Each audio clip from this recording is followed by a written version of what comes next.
കണ്ണാ ഗുരുവായൂരപ്പ, ഗുരുവായൂരപ്പ എന്ന ഒറ്റ വിളിയിൽ സർവ്വ ദുഃഖങ്ങളും അലിയിച്ചു കളയുന്ന കാരുണ്യമാണ് ആ ഭൂലോക വൈകുണ്ഠനാഥൻ.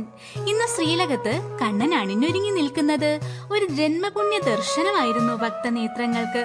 താമരപ്പൂവിലെ തമ്പുരാനായി കണ്ണൻ ആ ശ്രീകോവിലിൽ തിളങ്ങി നിൽക്കുന്നു.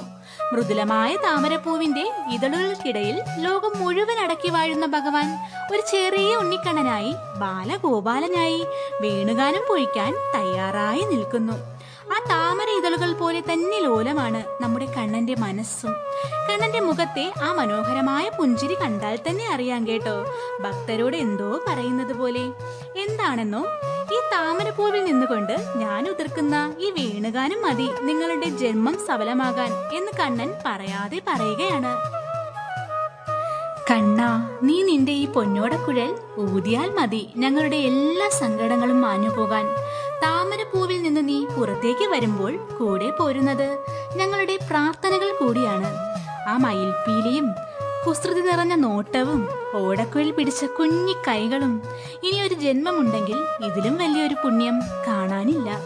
കണ്ണാ, നിന്റെ ഈ മനോഹര രൂപം ഞങ്ങൾക്കുള്ളിൽ എപ്പോഴും നിറഞ്ഞു നിൽക്കണേ. സർവം ഗുരുവായൂർ കണ്ണൻ.